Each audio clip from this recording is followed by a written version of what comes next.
Pozdrav pričoljupci, u današnjoj rubrici A čemu to služi bavit ćemo se nečime što sigurno svi imate doma. Ako bacite u smeće, nemojte, nije to dobro. Treba čuvati sreću, a kaže se da kad pronađete jedan ovakav, da to donosi sreću. Ali i korisno je. Radi se o nečemu što ja držim u ove kutici, a sad ću onako nepristojno izaći iz kadra i spustiti kameru kako bih vam mogla pokazati što to imam danas za vas. U ovoj kutici mi ukućani čuvamo stare gumbiće koji su nam sa nečega pali.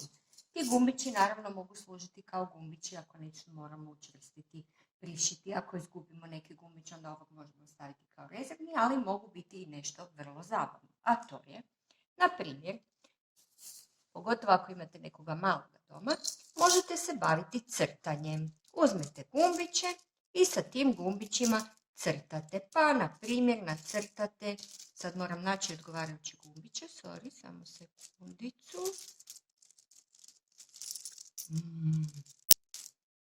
Evo ovako, jedan malo smješko i tražim nešto što bi bilo nalik na oči, evo ovako.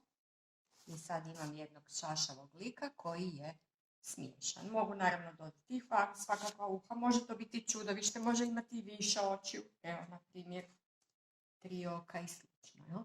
Ovo lice može se prenijeti i na nešto drugo. Na primjer, ako imate kakav jastučić stari, ja imam ovaj krasni koji mi je dala Frenica, ali ako imate jastuk koji je s jedne strane ovakav, malo vam je već dosadan, a nećete ga baciti, vam je lijepo uspomena i željeli biste da bude ukrasan, možete uzeti stare gumbiće pa ih lijepo našiti na jastuk i napraviti jednu fora facu od njih. Ako vam je problem uvući konac kroz iglu i šivati, neka vas netko odrasli nauči, njima je vjerojatno problem provući konac kroz iglu kao što je i meni. Ako ovaj jastuk ipak želite koristiti i da ležite na njemu, onda jednostavno ovo lice našijete malo ovdje u ugao gdje vam neće smetati, da mu se možete ceriti, smijuljiti kad god ga ugledate.